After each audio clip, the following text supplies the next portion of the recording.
quick note first about Reggie. He is, as you heard, he's obviously been recognized here in Pennsylvania and in Philadelphia. He is one of the most adored and respected members of the ACLU at the national office. He's an amazing friend to our work and to people there. He's obviously a caring and beautiful human being, and so it's really an honor to be here. It's also, working at the ACLU, one of the amazing benefits is the affiliate structure. We have affiliates all around the country. In some states we have multiple affiliates, and it gives our work a reach and a profundity and a competence that you couldn't have at other national organizations. And I'm always humbled to come and speak to affiliates or see the work that they are doing, as you just heard about. Some affiliates are smaller and need more assistance. Others are bigger and badder. And the Pennsylvania ACLU is definitely in the big and bad category. They do amazing work, and I say with sincerity that National follows their lead much more than I think we follow theirs. It's good to be back in Philadelphia. I went to Penn. I have very fond memories of my time at Penn Law and in this city. I also grew up a Philadelphia 76er fan. The first basketball game I saw was Dr. J dunking on somebody, and I was sold. So it's good to be back. I want to talk about, it's also, I wish I had done a PowerPoint for the sole purpose of that you don't have to look at my face while I'm, or I don't have to think about my face while I'm talking. I want to talk about mass incarceration and mass criminalization in America and why the ACLU has made this a huge priority for our work going forward at the national office and also among affiliates. I know that some of you may be very familiar with mass incarceration, some more than others, but I am going to take a little bit of time and talk about what the problem is, because I think it's important that we fully grasp the issue so we can understand why we're working on it. And even as someone who's worked on this for a while, whenever I revisit some of the numbers, I am blown away. The ACLU is going to be focusing on criminal justice because we now live in what I would call a carceral state, like one that we have never known before, defined by staggering rates of incarceration, criminalization, and surveillance, which, as it has now been doing for decades, is causing great harm, direct and collateral, to individuals, families, communities, and to our democracy. I think it is important to understand at the outset that this unprecedented increase in our prison population was far more a response to politics than it was, let's say, to crime. It was not by accident. It was not inevitable. It arose from deliberate legal and policy choices by the left and by the right. And it is these policy choices that the ACLU is determined to dismantle through the same means. But it is not inevitable. We got here because of specific choices, and we can get away from here because of making different choices. Alexis de Tocqueville first came to the U.S. to study its prisons. And in 1833, he wrote, "While society in the U.S. gives the example of the most extended liberty, the prisons of the same country offer the spectacle of the most complete despotism." Well, if de Tocqueville visited America today, what spectacle would we offer him? Well, we would offer him over 1,700 state prisons, over 100 federal prisons, over 2,200 juvenile correctional facilities, over 3,200 local jails, 79 Indian country jails, and military prisons. We have a landscape that is literally littered with prisons. And why do we have so many prisons and jails, over 7,400? Because we are 5% of the world's population, but account for nearly 25% of the world's prisoners. In 1972, our prison population was 300,000. Today, it is around 2.3 million. From 1980 to 2010, the U.S. prison population grew 11 times faster than the general population. Today, the state with the lowest incarceration rate in the country, Maine, has an incarceration rate that is still 50% higher than the national average in the early 1970s. To give you an international perspective, because we are the leading incarcerator in the world, there are only 4 other countries in the world with an incarceration rate of over 150 people per 100,000. Our rate, 716. China is around 121, Germany 79. 1/3 of women and girls who are incarcerated worldwide are incarcerated in the United States. And here in Pennsylvania, there's the 6th largest prison population in the country. Pennsylvania has more people in prison than the total population of its capital, Harrisburg. If you added the jail population to the prison population, you would have Pennsylvania's 5th largest city, roughly the size of Reading. As disturbingly, the prison population has grown in Pennsylvania by almost 40% since 2000. The same percentage increase as the number of people in prison here for drug offenses. At the federal level, after remaining constant from the 1940s to the 1980s, the prison population has increased an astounding 790% in the last 20 years. Thanks in large part to the failed drug war initiated by Nixon, but certainly carried out much more aggressively by Presidents Reagan, Bush, and Clinton, 60% of those currently incarcerated in federal prison are nonviolent offenders. 50% are there for drugs. In 1980, in our lifetime, there were 4,700 people in federal prison for a drug offense. In 2011, it's almost 100,000. Mass incarceration affects the young. There are 2 million children in America with a mother or father in prison. And it affects the old. In 1981, there were about 8,800 state and federal prisoners who were 55 and older. Today, it's 250,000. It's projected that by 2030, over 400,000 people aged 55 and older will be in prison, a 4,400% increase in the last 50 years. And we know, of course, that the system has a disproportionate impact on communities of color. 60% of the people in our prisons are racial and ethnic minorities. Despite national surveys showing that blacks use drugs or sell drugs at equal or lower rates than whites, blacks are 10 times as likely to spend time in prison for drug-related offenses. 1 in 3 black men will go to prison. It's 1 in 17 white men. 1 in 111 white women will go to prison, 1 in 18 black women. But don't get me wrong, the white incarceration rate in this country is still astronomically high. It is 2.5 to 7 times higher than other Western countries, Japan. In some states like Oklahoma, the white incarceration rate would make it the highest in the world. If you want to get a sense of how we misuse and overuse incarceration, all you have to do is look at our jails, which we have increasingly used as a stand-in for failed social and community services and institutions, a short-sighted and futile way to deal with poverty, addiction, mental health. It is an ugly symbol of our insistence on prohibition over public health solutions to drugs and addiction. County and city jails in the United States are home to more than 700,000 inmates. Annual admissions to jails nearly doubled between 1983 and 2013, from 6 million to 12 million. In 1880, we incarcerated 37 people per 100,000 in our jails. In 1983, it was 98, and now it is 236. In 1880, 3/4 of the people in jail were serving sentences. They'd been convicted of a crime. Now that number is half that. It's 38%. In other words, the majority of inmates in our jails, over 60%, are in jail as pretrial detainees who have not been tried or convicted on a current charge. In fact, the number of unconvicted people in our jails by itself would be the world's 3rd largest prison population, after Russia and China. And some people say, well, yeah, you spend just a day in jail, 2 days in jail, which, as I'll mention in a second, still causes profound harm.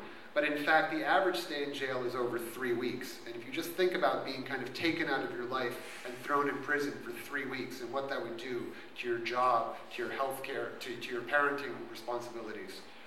The Vera Institute for Justice put out a report just a couple months ago on the misuse of jails in America. And they found that most people sitting in jail have not been confined out of concern for dangerousness or risk of flight. Indeed, 2/3 of pretrial jail detainees are facing nonviolent charges, pose no significant risk to themselves or the community, and represent a low risk of flight. The chief factor, instead, for why people are sitting in jail, and so many of them, is poverty. It's just money, or lack thereof, is now the most important factor in determining whether someone stays in jail or is free pre-trial. A Human Rights Watch report in New York City revealed that when bail was set at $500, which is about as low as it gets in New York, over 82% of defendants could not make it. When it was raised to 1,000, almost 90% could not post. And so jail is filled with people who are unconvicted, predominantly people of color, because they are poor. And Vera did more research and found that spending as few as 2 days in jail can increase the likelihood of a sentence of incarceration, and the harshness of that sentence, reduce economic viability, promote future criminal behavior, and worsen the health of the largely low-risk defendants who enter them, making jail, as Vera said, a gateway to deeper and more lasting involvement in the criminal justice system, a considerable cost to people involved and to society at large. And I'm going to talk briefly after this about who we're jailing and why we're jailing them to illustrate that point and that harm. And quickly, mass incarceration costs a lot of money. Between 1982 and 2010, state expenditures increased from $15 billion to almost $50 billion, taking into account inflation. Annual spending at the federal prison level rose 595% over the same period, and now stands at $6.7 billion. Mass incarceration and over-criminalization is costing Americans around $80 billion a year. Here in Pennsylvania, spending has increased by 76% since 2000, rising to around $2 billion a year. And here I've just been talking about incarceration, but in fact, mass incarceration spreads beyond the prison walls. The French philosopher Foucault in 1970 used the term carceral archipelago to characterize what he foresaw as the Western world's growing mechanisms of social control. Well, what would he say today? In addition to the 2.3 million people incarcerated, there are another 5 million people on probation and parole. If you put our prisoners, probationers, and parolees in one place, you'd have the second largest American metropolis, 7 million people, second only to New York. According to the Wall Street Journal, the FBI currently has 77.7 million individuals in its criminal database. That's about 1 in 3 of us. 70 million people is equivalent to being the 19th most populous country in the world, larger than France, Great Britain, and Italy. And with these arrests and jails and stops and frisks come collateral consequences, and too many of them. In 2011, the American Bar Association identified 38,000 punitive provisions that apply to people convicted of crime across the United States. And what that has done is created a tiered citizenship in this country. When you get ensnared in the criminal justice system, you are not only dealing with the criminal consequences, you are actually going to be dealing with lifelong civil consequences as well.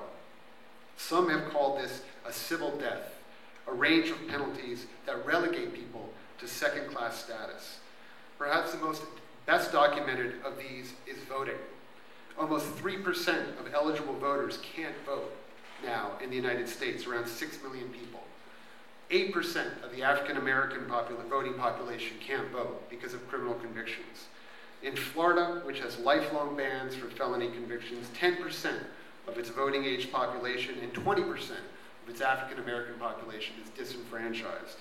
In Arizona and Florida, 10% of its Latino citizens can't vote. This is what some people have called as concentrated disenfranchisement, communities and neighborhoods that have literally had their voice ripped away because of the criminal justice system. There are other forms of civil death, prohibition on certain jobs, licenses, being able to sit on juries, take out student loans, be eligible for housing, immigration. It literally creates gradations of citizenship, impedes economic and political advancement, reduces civic participation, stigmatizes and marginalizes communities, and is literally fraying our democracy. And so this is why the ACLU and so many of its affiliates are making criminal justice reform a key priority. I want to touch briefly, how am I on time? As people fall asleep. I have time, do you have time? I've gone all night, actually. I wanted to touch briefly on two aspects of our system. There's no way I could touch on everything that the ACLU is doing and every problem and every feeder in criminal justice.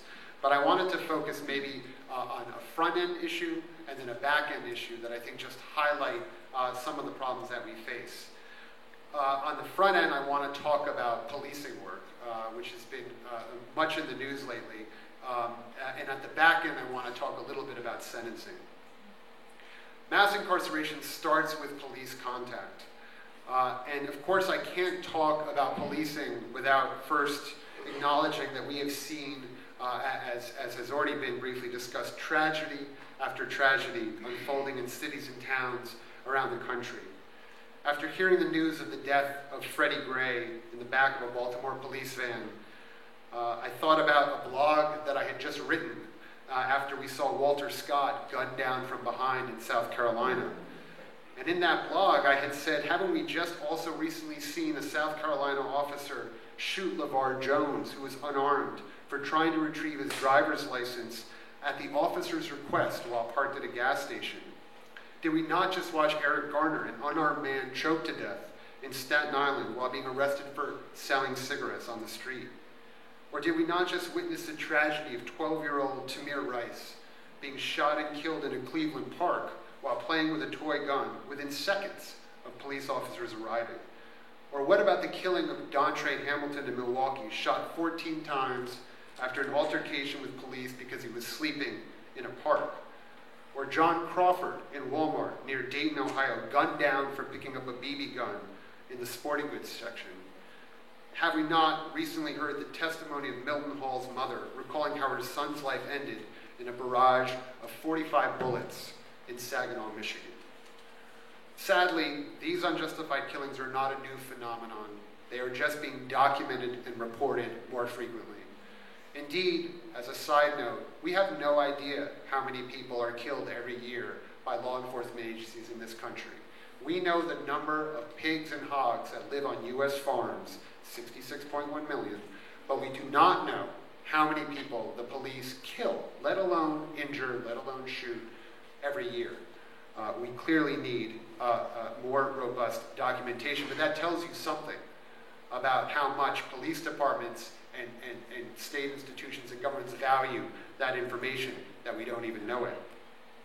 But while these cases highlight clearly urgent reforms that are needed in the use of force and de-escalation techniques, what they also do is put neon lights around the broken relationships between law enforcement and communities of color all around this country. Indeed, each of these incidents arise not in a vacuum, but rather as part of a much larger pattern of over-aggressive, biased policing and racial profiling in communities of color, much of which has focused on minor offenses, or in many instances what I like to call non-offenses, leading to high concentrations of unwarranted stops, searches, arrests, and incarceration. Not only are they unfair, they are counterproductive. Look at the state of relations in this country between police and communities of color, and look at the tragedies that these over-aggressive stops for low-level offenses are leading to. Indeed, Michelle Alexander has called mass incarceration a system of racial and social control, and the police are the front end of that effort. How do we know that there's been aggressive stop and frisk at racially biased rates? Because whenever we are able to collect data, which again is too infrequent in that police departments don't keep it enough or in good enough shape, it tells a familiar, tired, and painful story about racially biased policing. It tells a story of millions of stops in cities around the country. Most of those stops are of blacks and Hispanics, far out of proportion to their population. Most of those stops are of innocent people who are then innocent of wrongdoing, not arrested. An unacceptable number of those stops are unconstitutional. made, absent reasonable suspicion, many with inadequate, if any, documentation as to why the stop took place. And the hit rates, meaning the chance of finding contraband, is consistently higher on whites than it is on blacks, and yet blacks are the ones who are searched at wildly disproportionate rates. Everywhere we look, when you control for other factors, crime rate, neighborhood, etc., the single most important factor driving these decisions is race. And when I say all around the country, and I won't go into the specific statistics, but we've seen stop and frisk litigation and data from New York City. 4.4 million stops, 83% of black and Hispanics. 9 out of 10 people were innocent. 30% were illegal.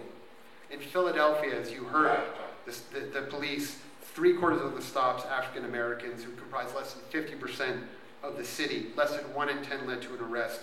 40% were unconstitutional. That led to litigation here at the ACLU.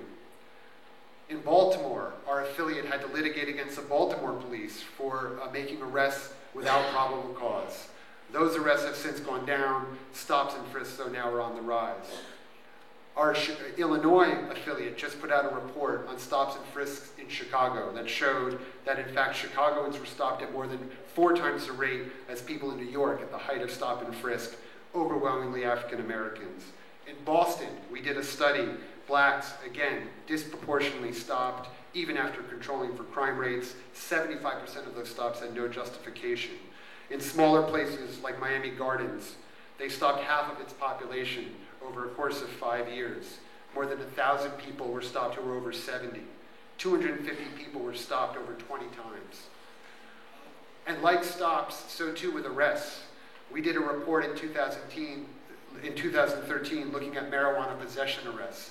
And we found that there were racial disparities in such arrests all across the country. Every county that we looked at, in rural communities, in urban communities, rich communities, poor communities, blacks were 4 times as likely to be arrested for marijuana possession despite comparable usage rates to whites. In some states, they were 5, 6, 7, 8 times as likely.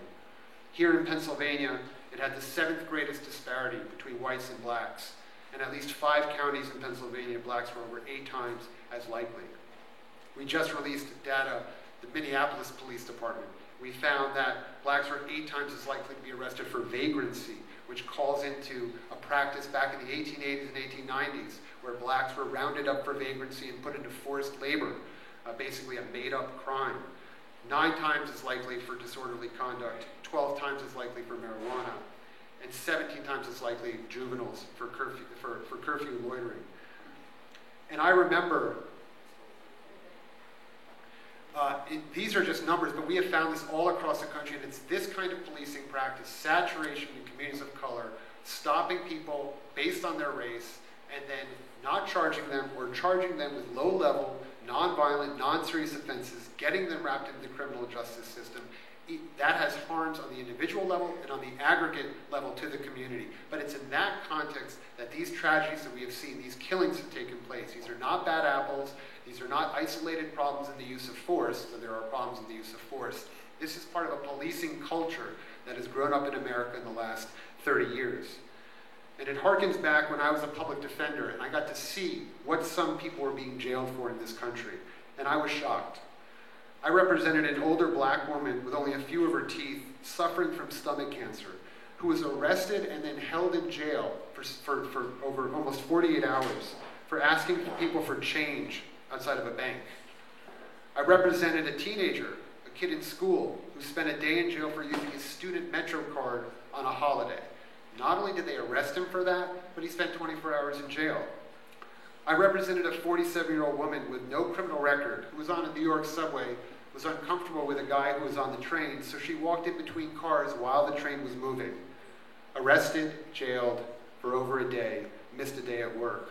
I represented a woman charged with handing an unknown food object to another individual in exchange for U.S. currency without a vendor's license. I represented a number of people for trespassing in their own building. These are the kinds of arrests that are happening not just in the Bronx, but in poor communities of color around the country. And those are only the ones that lead to arrests. Martin Luther King said once that law and order exist for the purpose of establishing justice, and when they fail in this purpose, they become the dangerously structured dams that block the flow of social progress.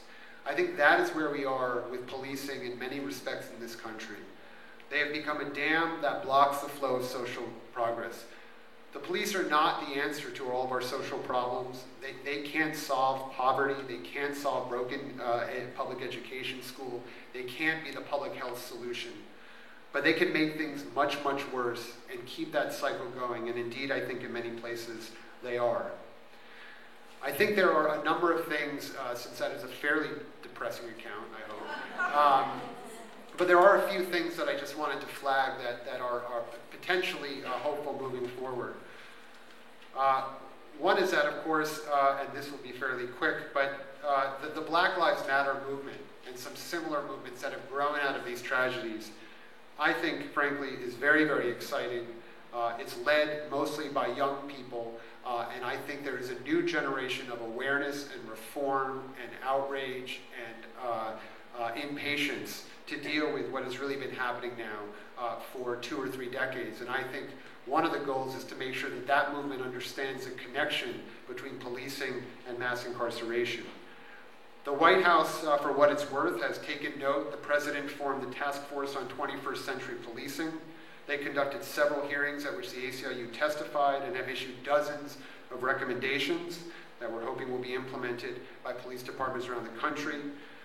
Attorney General Holder has named 6 pilot cities for his national, former Attorney General Holder, for his national initiative for building community trust and justice. One of those sites is Pittsburgh.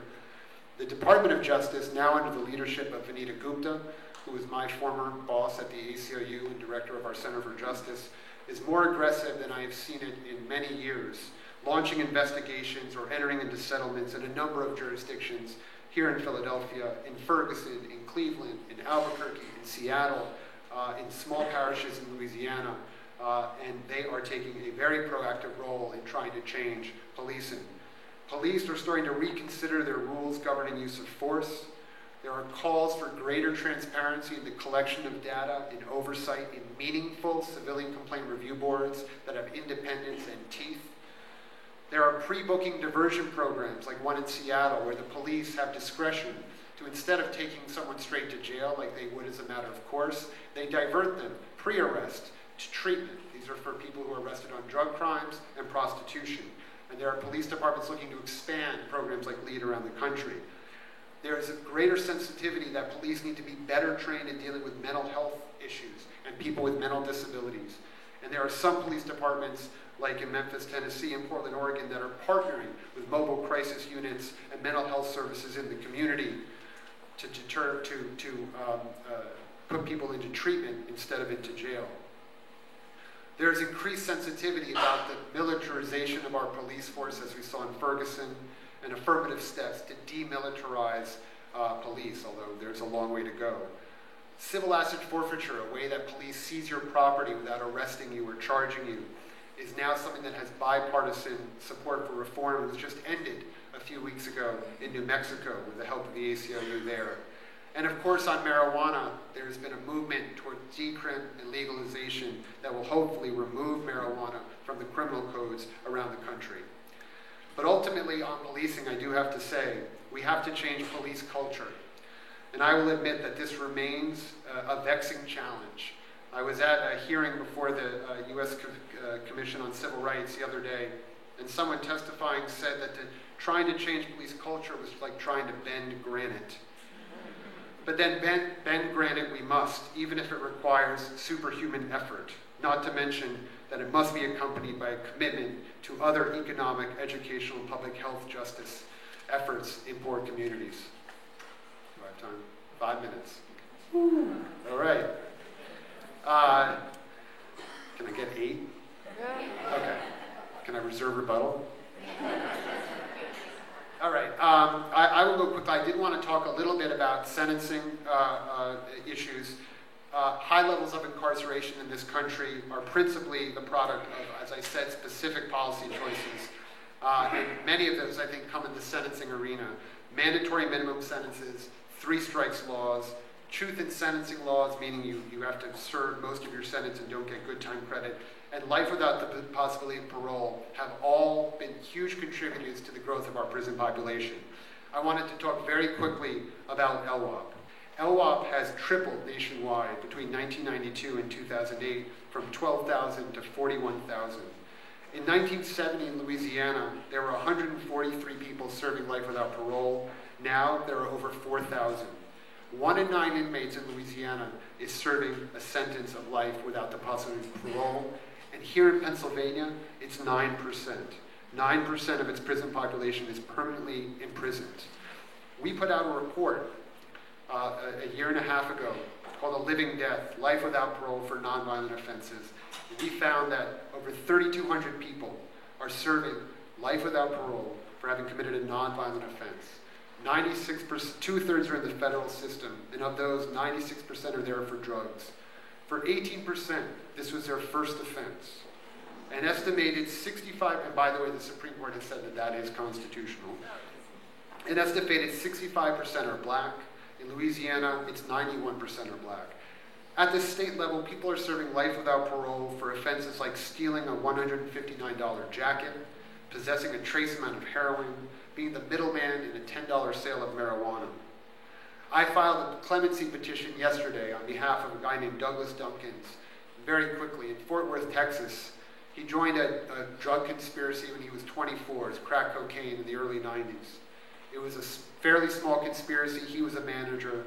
They manufactured and sold crack cocaine. A year and a half later, he was arrested. He's African-American, lived in Fort Worth. He was living at his mother's home. He had 2 prior state misdemeanor convictions for petty theft. No allegations of violence in his life or in his current charge. It was his first felony, first federal offense, and he got mandatory life without parole. He was 26. He's now turning 50 this year. He's a grandfather. He has a spotless prison record. And so we have filed a clemency petition on his behalf asking President Obama to commute his sentence. I'm going to skip ahead because I did want to talk about I hope this is my fever breaking. It's actually a good thing. I'm waiting for this for a week. Do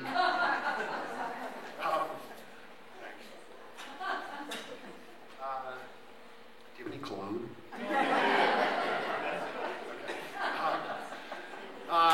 I wanted to then skip ahead a bunch to some concluding things, but there is much that I did not address. So if I haven't depressed you enough, I want to depress you a little more before turning on the bright side. I didn't talk to you about the crisis in the indigent defense systems around this country, where people are not getting meaningful representation or any representation when charged with crimes because they're poor, despite being constitutionally entitled to it.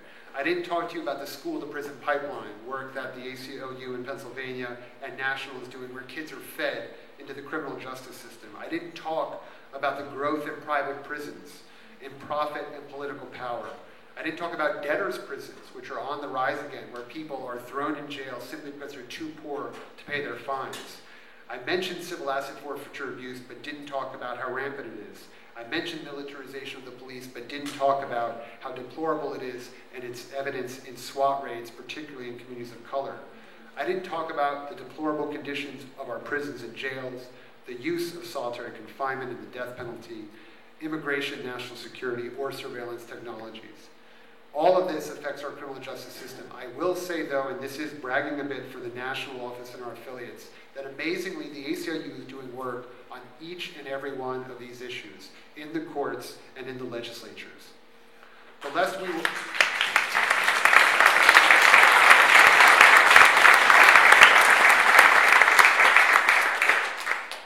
we wallow in dystopian despair, I wanted to talk about some recent exciting developments that might point to a more rational, humane, and fair approach going forward. The first is that in 2010, the ACLU launched its national campaign against over-incarceration that builds upon the ACLU's legacy of empowering and protecting the constitutional rights of the incarcerated and those vulnerable to being swept up in the criminal justice system. And recently, last year, we received a $50 million foundation grant from the Open Society Foundations to build an 8-year state-based advocacy campaign across the country. We are going to use that money to go into state legislatures, both ballot initiatives and then longer-term strategies to roll back the policies that have gotten us here and put forth policies that will get us into a better place. Our goal is a 50% reduction in the prison population. Why 50%? Well, why not? A 50% reduction would actually still leave us with a prison population almost 4 times as large as it was 40 years ago. But it forces us to ask important questions. What do we criminalize? Who do we criminalize? For how long and why? I wanted to give a quick example of Prop 47 in California. I won't go into the details because I don't have the time, but that was a $3.5 million campaign that the ACLU contributed to Prop 47. And Prop 47 rewrites penalties for things such as grand theft, shoplifting, stolen property, forgery, drug possession. And what it does is it takes those charges that were previously felonies and it makes them misdemeanors. And what it does is it means that people can't go to state prison if they could get convicted of those. They would have to stay in local jails. And in fact, what's been happening is that prosecutors have decided not to continue to seek to charge people and to crowd the jails even further. It was supported by George Soros and a conservative Christian businessman, B. Wayne Hughes, Newt Gingrich, and Kentucky Senator Rand Paul. It won by almost 60% of the vote, and it's already having tremendous impact in California. The money that will be saved from not incarcerating people on those nonviolent offenses in state prison has to be, required by law, funneled into a new state fund to reduce truancy and dropout rates in K-12 public schools, pay for victim services, and create mental health and drug treatment programs to keep at-risk individuals out of custody.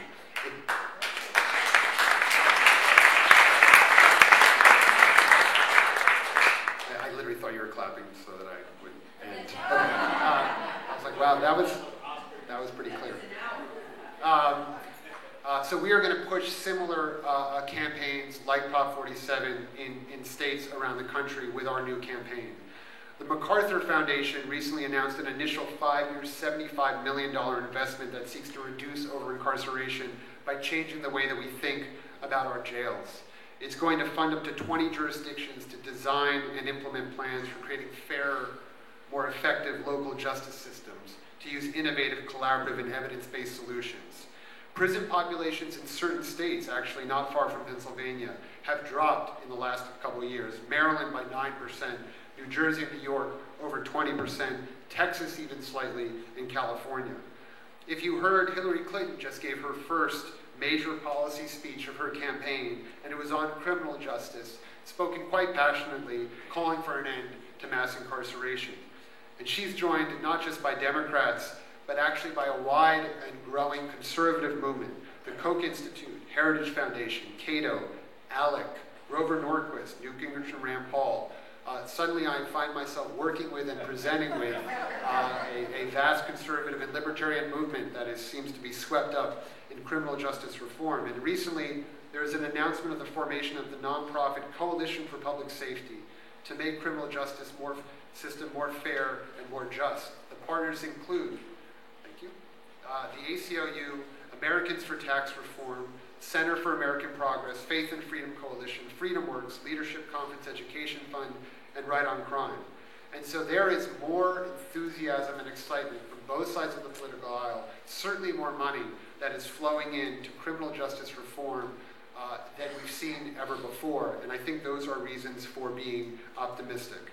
I think I would just end on saying a couple of things really quickly now, and I mean it. The National Academy of Sciences recently put out a report on the growth of incarceration, and they emphasized what they would hope would be principles of restraint, that we need to show restraint when it comes to the criminal justice system, which they said can help limit the scale of incarceration and point towards new approaches. And I would suggest that this same principle of restraint needs to extend to police and their power to arrest, and their use of the power to arrest and detain members of the community. It should extend to prosecutors and their charging decisions and their sentencing calculations. It should extend to judges in their sentencing decisions and legislatures as they formulate new criminal justice policy. We need a principle of restraint. Conversely, where we need less restraint is focusing resources and energy on progressive criminal justice policies aimed at helping communities achieve safety, fairness, and dignity. We need to be unrestrained in dealing with what I would say is the permanent state of emergency in this country. Not Baltimore during the riots, but Baltimore before and after the riots. Economic and educational and public health emergencies that engulf many poor communities in America today. We need to swap our aggressiveness with restraint and our restraint with aggressiveness. The challenge is formidable, but so is the ACLU and our commitment. And I don't think there's another organization better poised or more eager to take on this challenge nationally this year, next year, and in the years to come. Sorry for rushing at the end, and thank you very much.